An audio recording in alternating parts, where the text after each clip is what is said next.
pagi saudara yang dikasihi Tuhan. Kita jumpa lagi dalam renungan pagi GPD Bethesda Makassar. Pagi ini saya akan baca dari buku Mazmur 119 ayat yang pertama. Firman Tuhan berkata sebagai berikut: Berbahagialah orang-orang yang hidupnya tidak bercela, yang hidup menurut Taurat Tuhan.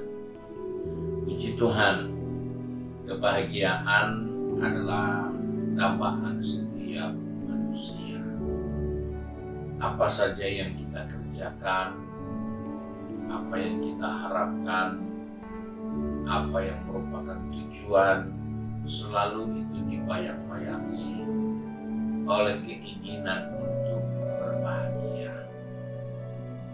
Oleh sebab itu, pagi ini kita dengar firman Tuhan yang mengingatkan kebahagiaan adalah menjadi bahagian dari orang-orang yang hidupnya tidak bercela, yang hidupnya benar-benar menurut kepada firman Tuhan. Nah, saudara yang dikasihi Tuhan, mengapa manusia berusaha mencari kebahagiaan? Karena kebahagiaan itu adalah suatu pernyataan bagaimana kita terikat. Semua manusia pernah mengalami hal itu, sehingga kita di mana-mana berusaha untuk mencari hal yang seperti itu. Maksud saya, ketika seorang bayi dalam kandungan, dia terikat dengan ibunya melalui tali pusatnya. Dan dalam posisi itulah bayi itu sangat berbahagia. Karena semua kebutuhan tubuhnya, makan, minum, dia buang kotoran, itu semua hanya melalui satu saluran yang diberikan langsung dari ibunya, keterikatannya. Dan itulah sebabnya manusia yang dari awalnya telah menikmati suatu hubungan yang begitu terikat, dan itulah sifat, itulah keberadaan dari suatu kebahagiaan. Dan itu jugalah yang kemudian hari dicari manusia. Manusia ingin berusaha untuk mendapatkan semua kebutuhannya dengan tidak perlu berbuat apa-apa, untuk menikmati semua kebebasannya tanpa perlu risiko dan tanggung jawab. Itulah kebahagiaan. Dan ternyata di sini kebahagiaan itu bisa dicapai kembali jika manusia, jika orang-orang percaya hidupnya menurut firman Tuhan. Hal ini menjadi perhatian dari pemazmur dalam hal ini Daud.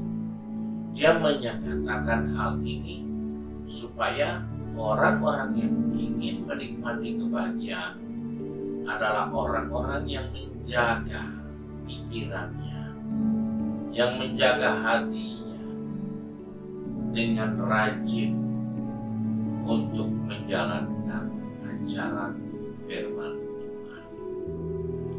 Hal ini penting karena banyak kali kita lupa, di tengah pikiran kita pakai untuk bekerja, untuk berbisnis, untuk mengatur strategi, untuk mengatur kegiatan, untuk mencari keuntungan, kita lupa.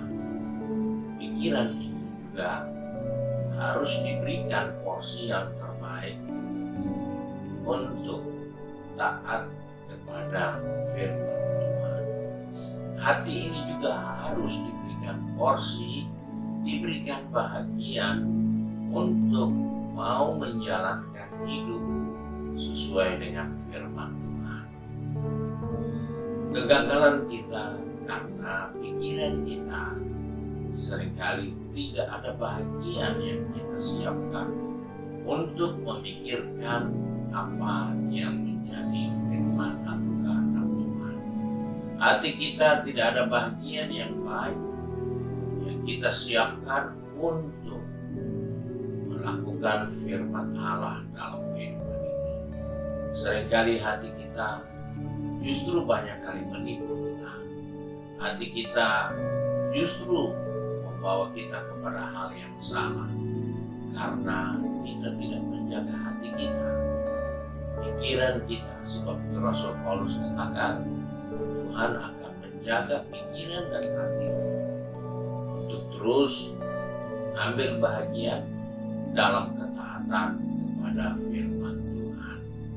Sebab itu pagi ini kita diingatkan oleh firman Tuhan, kebahagiaan itu adalah satu hubungan yang melekat, yang dekat dengan sumber kehidupan, sumber kepastian. Jika kita taat akan firman Tuhan, pikiran hati kita berkonsentrasi penuh kepada firman Allah. Hal inilah yang akan membantu kita untuk hidup di dalam kebahagiaan yang Tuhan siapkan bagi kita. Puji Tuhan, Tuhan kiranya memberkati kita, dan mari kita satu di dalam doa. Kembali kami datang kepada Bapa di surga dengan mengucap syukur karena firman-Mu mengingatkan kepada kami bahwa kebahagiaan itu akan menjadi bahagian orang-orang yang selalu memikirkan dan selalu memiliki hati untuk melakukan dan taat kepada firman Tuhan. Sebab itu Tuhan, tolong kami, anak-anak-Mu yang sudah pergi bekerja, berbisnis, studi, maupun sudah sibuk dengan kegiatan di rumah masing-masing. Ingatkan kami supaya pikiran dan hati kami selalu tersedia untuk memikirkan dan melakukan firman Tuhan dengan taat. Sebab itu pegang tangan kami, atur langkah kaki kami, dan biarlah dari kehidupan kami nama Tuhanlah yang dipermuliakan. Terima kasih Bapa, kami bersyukur untuk berkat Tuhan pagi hari ini. Di dalam nama Tuhan Yesus Kristus. Haleluya. Amin. Puji Tuhan, Tuhan memberkati kita dan